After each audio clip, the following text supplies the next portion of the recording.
What's up with it? Back again. Same day I just took my hoodie off. Ugh, still getting unloaded, man. Shit, man. I think these fellas done went to lunch on me, man.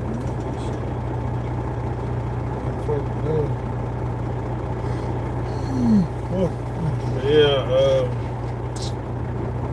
I guess one of the points I wanted to touch on from my last live was I guess I labeled the live automotive lockdown. You know what I'm saying? I was gonna say automotive lockdown or what, but the reason why I said that I was watching man, what's that dude name? Fuck, I remember him as Yolo Douchebag, but that's not his name. He more professional and with his social media now. Damn, I can't remember his name now. But the dude, he was like real big into Mustangs and Fords and stuff, and you remember back in the day, he was Yellow Douchebag, had the hat, and he was like, and he was talking a whole bunch of shit. But he still, he on goddamn Facebook, and man, I hate when I do that. I gotta start writing people's names down. I'm gonna improve on. That's one thing I am gonna improve on this. When I start talking about something, if I know I'm gonna mention people by name, I'm gonna start writing their names down so I can be better prepared. But anyway, if you remember Yellow Douchebag, you know who I'm talking about. He's still on Facebook. But anyway, he was talking about Ford and Ford locking their computers, their ECUs and all that kind of stuff, and from people tuning on it. And so if you've been in the car industry long enough, you like, oh, what's new? Like ECU's always been like. The difference between now versus years prior, with cars coming out now, I think since 2024 and 2025, if I'm under the right understanding. If anybody else know better, y'all can comment and say.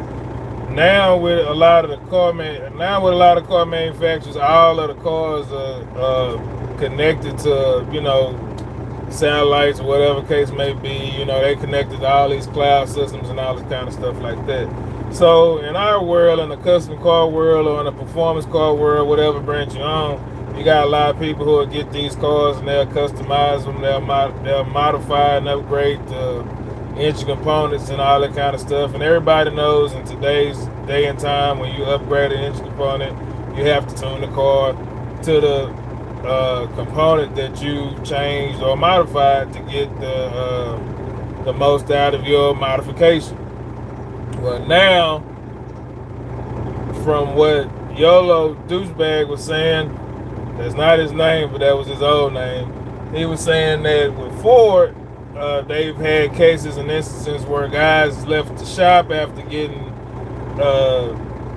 performance upgrade done, and then they get it tuned and all that kind of stuff, and then they'll leave. They'll take the car, drive somewhere, go on a ride, feel it, they like it and everything. They'll stop and go into a store. He used an example of stopping and going in and getting a haircut, coming back out, and it'll be a message somewhere on the car. I don't know, I don't have a Ford, so I don't know how it go, but there'll be a message somewhere on the car saying tune set back to factory. And so the tune will be set back to factory. And so because Ford can tell that it's been modified, so they switch it back. So he said this is something that's been going on with the guys with the Mustangs and with the guys with the trucks. But one of the Ford CEO guys came and said some dumb shit like here recently about people modifying cars and modifying the trucks and stuff. He came out with some dumb shit about the reason why they had ECUs locked is because people been putting in these tunes that's been voiding the warranties because they've been causing these tunes been eating up the cams. These tunes that these people been putting in the cars been eating up the cams, and it's like that's just not how shit works. But that's what the shit that he's saying. And so he gave this story about his son-in-law a son-in-law that his daughter married that bought a Ford truck, and he that bought it just recently bought a brand new Ford truck, and he voided his warranty because he went and got it tuned, and tune was eating up his cams. And so this is the story that the Ford CEO posted, in some interview in with some magazine or whatever. And so nobody believes it. Everybody believes it's a bunch of bullshit. But we've all seen this initially in the beginning with Elon Musk with the Teslas.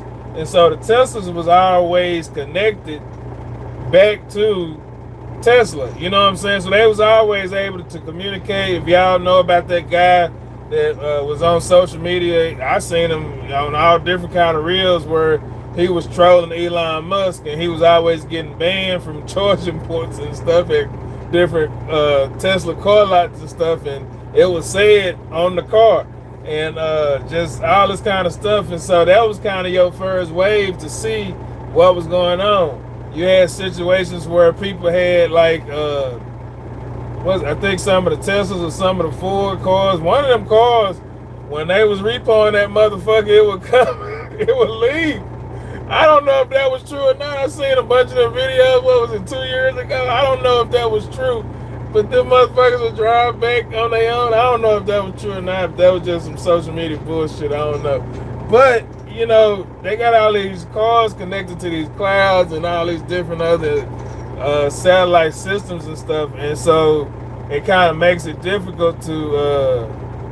Now I feel like it's kind of going to make it kind of difficult to modify these cars some of the ways that we probably traditionally modified these cars when it comes to the electronic components. When you trying to modify the radio or trying to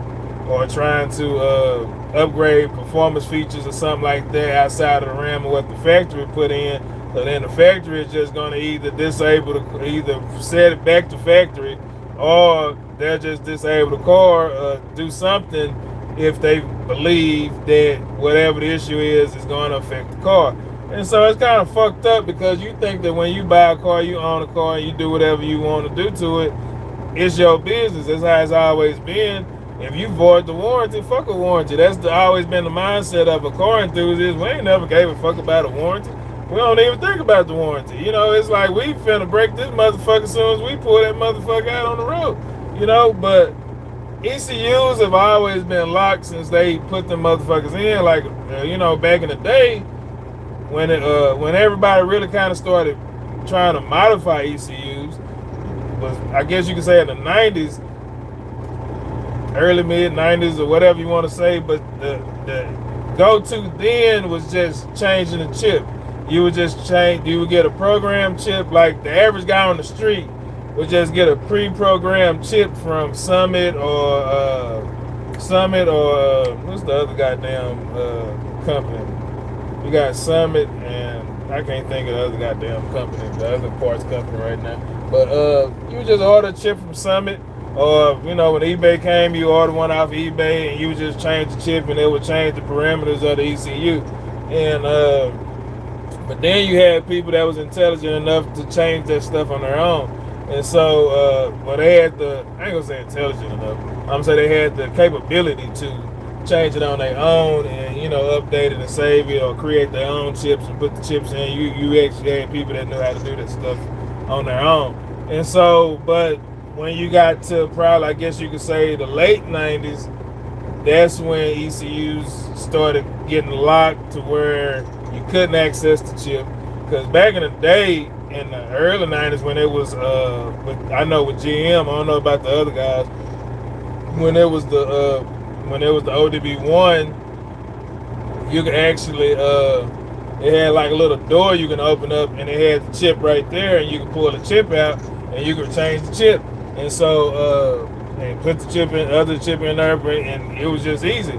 Well, then you get to the late 90s, and with GM, and when they started introducing the LS and the LT and the LS motor, and you couldn't just open the ECM, you couldn't open the ECM no more. It was like, all that shit had nothing changed, all that shit was out the door. And, so you actually had to plug into it and program it that way.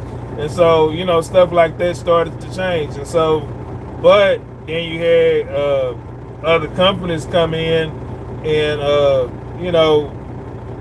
make it possible for people to be able to make modifications. You have to pay for it to, make the modifications and stuff that you need to make or whatever, or you have to go and run some standalone system. Well, now we got standalone systems.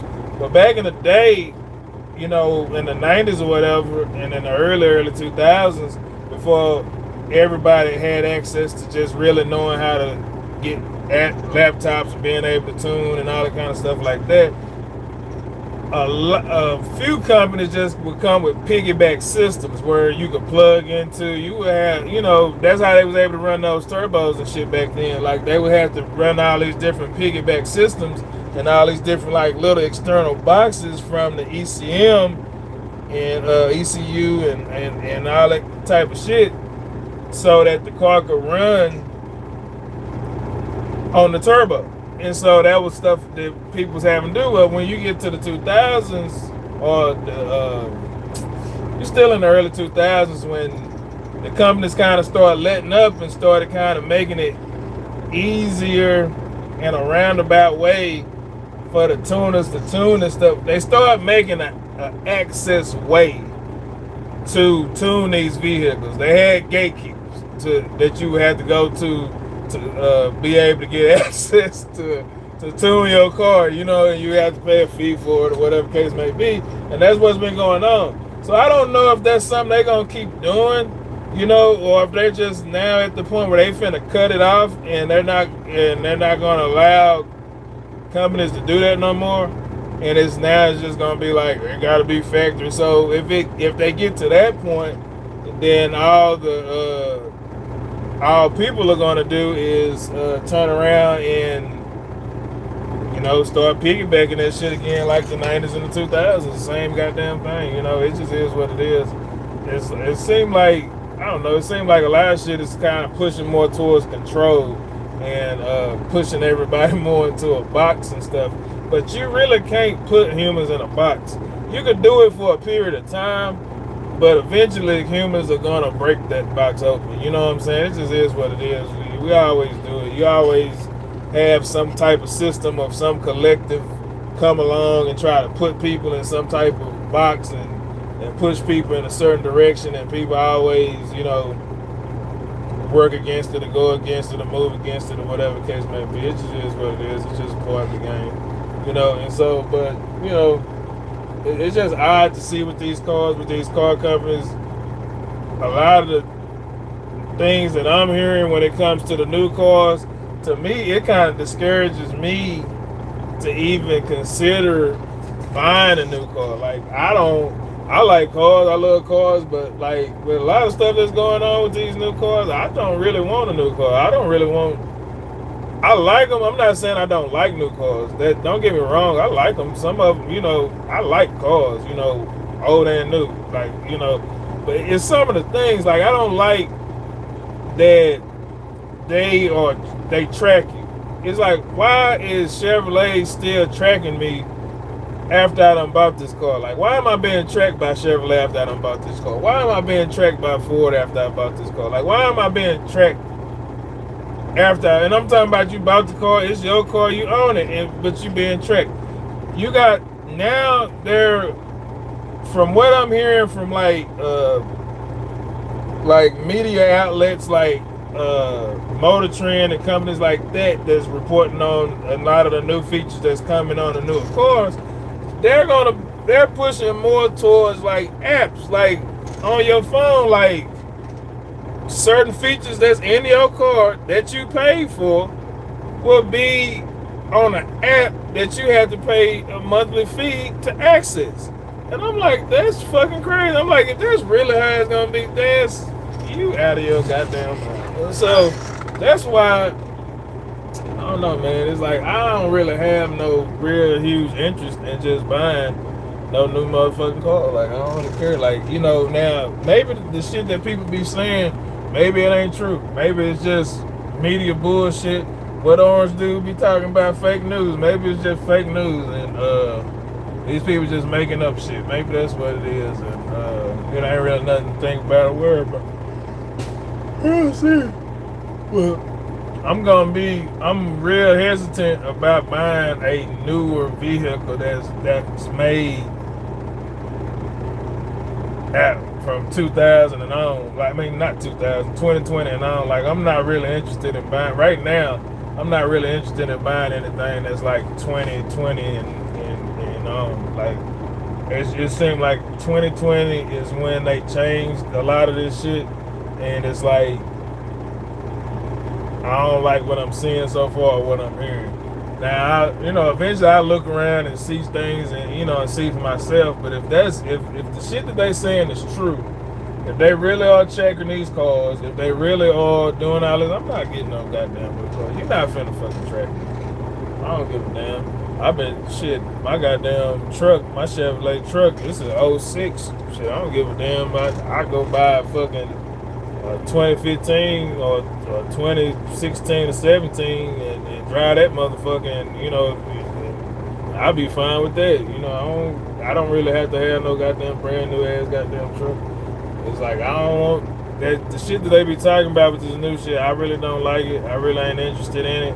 And just the control, I don't like the control aspect. You buy something and then they trying to tell you what you can and can't do with it. I liked it better when it was just, it's just warranty. Okay, if you do this to your car, you void your warranty. It was bullshit, but it's like, okay, I understand. I can understand and agree that if I go and put a turbo on my goddamn car, my truck or whatever, and it didn't come with a turbo, I fully understand why that voids the warranty. So if I go and do that, I'm taking full responsibility if that motherfucking motor blows up. But if I change spark plugs or spark plug wires, or if I use a different air cleaner, it voids my warranty. It's like, come on, man. It's crazy. That is crazy. Oh, man. It is what it is, though. They call me Biggie. Dunk. That's funny.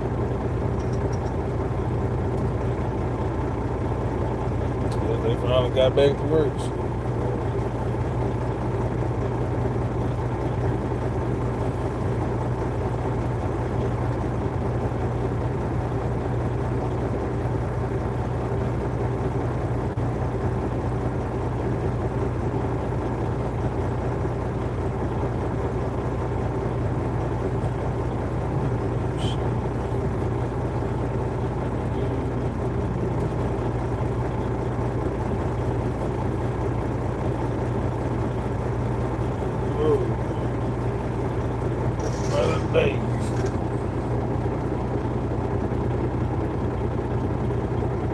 Yeah, but it's tripped out, man. Everything fucking changing, man. Like one of the other aspects of what I be seeing a lot on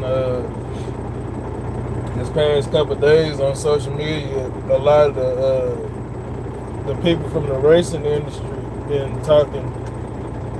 Yeah. Oh shit! I did damn fucking live, huh? My bad. But a lot of people been talking about like a lot of issues that track owners been having with trying to keep attendance at racetracks and stuff like that, and saying that the attendance has been down, and that's coming up with all these different reasons why attendance is down. And in my personal opinion, I really feel like it's more so when COVID was going on and you couldn't go nowhere, the only motherfucking place you can go to was a racetrack. And what do you say? My dream car is a Grand National on Gold Forges. Grand National on Gold Forges. Yeah, that is a good look. That is a good look. But man, a lot of these people, these track owners and stuff, they got used to that COVID money. When everybody was fucking, when everything was shut down for COVID, you couldn't go to the movies, you couldn't go to restaurants, you couldn't go to no music. You couldn't do nothing. The only thing that was open was the damn racetrack, and them racetracks they would be full. And but back in the day, even in the mid, the 2010s and the 2000s, the racetracks would be full. I feel like, and then even in the 2010s when Street Outlaws came out, I feel like they brought attention back to drag racing, and they was filling up seats. Well, I feel like since they done took them off TV the way that they was, I feel like it affected the turnout at the tracks.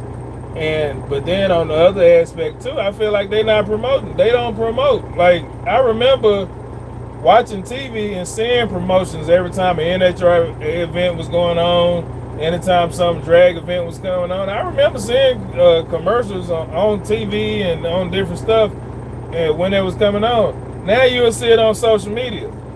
People don't really be keeping up with that stuff on social media. Like, advertising on social media, I don't feel like it hits the way like we probably think it hits. I feel like it's kind of hit and miss. I feel like it depends on the product or what it is that you're trying to sell, whether or not advertising on social media works for it or not. And it seems like advertising a car event, a racetrack event or something on social media, it just don't seem like it's hitting right. Like, in my opinion, it don't seem like it's translating, what I'm saying, to a turnout, and I don't know why. I don't know what that is. It's I'm just saying it's just what it looked like. It don't seem like it's the same as when you would see it on TV or see it on the show. It's like people still watch. I know for a fact that people are still watching shows like Horsepower TV, Muscle Car TV, Detroit Muscle, 4x4, trucks, all that kind of stuff, because it still comes on TV. And so the motherfuckers need to put commercials on there, but I don't know, maybe it's just expensive and they just don't want to pay the cost or whatever. Maybe that's what it is. I don't know, but I really feel like that it's the promotion of the shows, and that's the reason for the low turnout. And then the promotion of the lifestyle of racing is down. It's no content of it. Like, it's no movies about it. There's no shows anymore about it. They don't really basically damn near shut down all the shows. They showing reruns of Street Outlaws, but it's kind of like hit and miss. They might show it this week and don't show it next week. And and people today, like attention span is so short, and there's so many other things to distract people. Then the other thing too, the motherfucker was high as hell. It's like you go out there and it's 20, 25, or 30 to get in, depending on what type of event it is and who's gonna be there. Then the food is $15, $20 for one person to eat. Then so you might go and you might bring your kid or a couple kids, and say your wife go, or that's a lot of goddamn money. You talking about spending $175 to for an event, and you don't feel like you got your fulfillment for just to see a couple cars just sit on the track and break down every 5 minutes. It'd be a lot going on, man.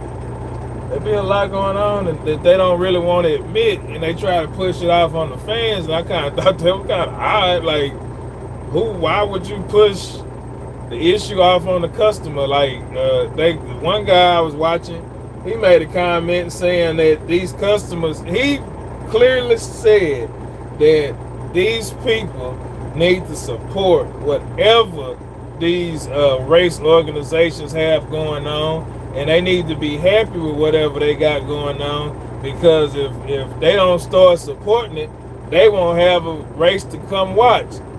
What's more important, me having a place to come watch a race, or you having a legal place to race so you can get paid?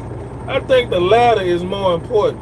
So what you need to be doing is giving people what the fuck they want, and trying to convince them to come and sit in them seats and convince them that they should come sit in them seats and convince them that they gonna get they money's worth. The worst thing that you can do is do anything and convince people to spend money with you, and they walk away from you feeling like they was robbed and feeling like that they didn't get their money's worth. Because if they feel like they was robbed and if they feel like that they didn't get their money's worth, they're not coming back.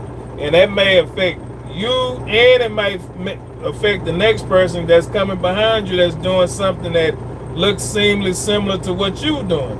And they might have a better event than your event.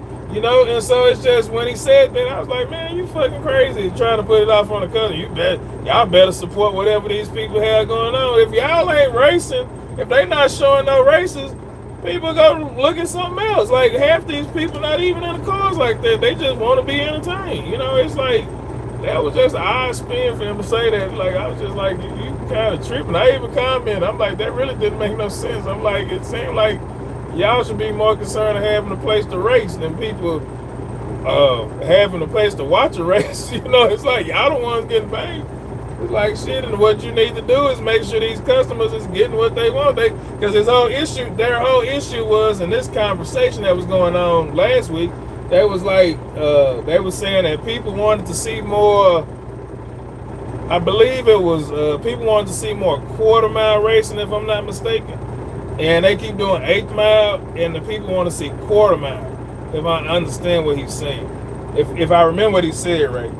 So if it ain't quarter mile, then it's 8th mile. But I think the people want to see. They're saying that the people want to see more quarter mile, and but they keep giving the people 8th mile, and the people are like, the race ends too fast. They don't feel like they getting their money's worth. They're like, well, quarter mile is too long, and the car's going too fast, and it's too dangerous. So they switched the cars to 8th mile, so it just kind of goes real quick. The car don't go too fast, but it ain't too slow either. It's just kind of over and done real quick. And for some reason, they say it's more safer.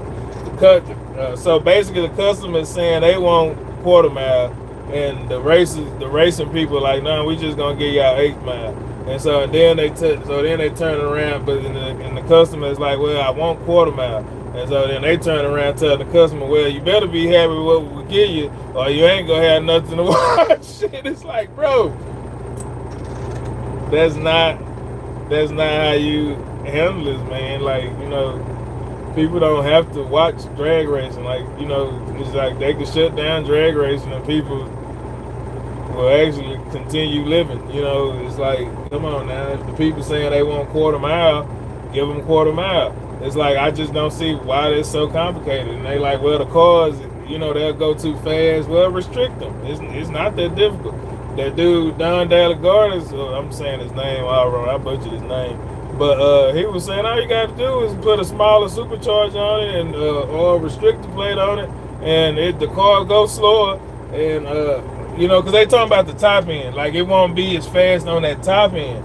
And so then the people will get what they want, the fans will get what they want, the racers will get the race, and they'll win. They'll get their money, how they get their money, or whatever the case may be, and everybody will be happy. You know what I'm saying? But they keep trying to build these cars all out so they can race so goddamn fast. Then once they get so goddamn fast, now you talking about it's dangerous. Maybe we need to go to a smaller track, and the people like, nah, we like quarter mile. We don't want to go. It's a trip, man. It's like you can't. People tell you what you can't have people used to one thing for so long, and then you turn to something else. And they tell you, we want this, we don't like this, we want this, and you like, well, shit, fuck that. You need to just support what the fuck I'm doing, or you just won't have shit to fucking get. That shit's crazy, man. I like people like the shit they be saying. Like I'm like, y'all can't be thinking like this.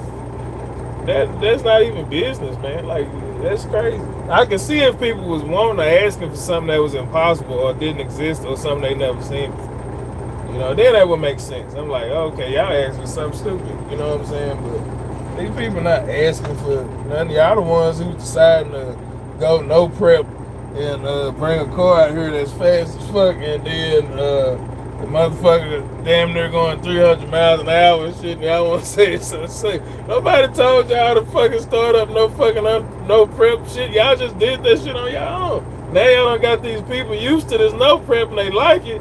And it's like, now y'all want to pull back. Well, man, this shit just dangerous. It's like, man, y'all look crazy. It's like the shit that these people be on, they fucking, delusional. It's like, wrestling, they gave the people what they want till they couldn't give them no more. Shit, they jumping off of goddamn tall ass ladders and fucking Rubik's cubes, cages and shit, and doing all kinds of shit, because that's what the people wanted. They were giving the people what they wanted. It just is what it is. They just kept going with it. They never was like, oh man, it's too dangerous to jump off a ladder. It's like, fuck it, Shit, we had a ladder high as hell. They get the tallest ladder at the fucking hardware store, and they go jump off of the motherfucker.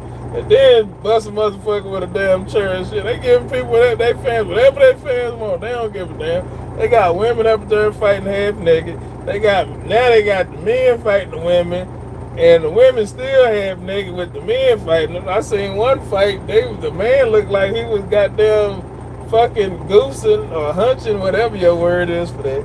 And looked like he fucking hunching the goddamn lady on the ground and shit, but he like wrestling the lady. And it's like, this is wrestling, and they got kids and everything, and it's like, this is what the people want. They giving the people what they want, it's like, fuck it.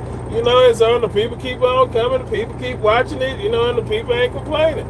It's like, these people feeding you. It's like these drag races. Nah, we don't want to do that. We want to do this, and y'all need to be happy with it. How you gonna tell your fans what they need to be happy with? That's just crazy to me. That's fucking crazy. That's fucking crazy.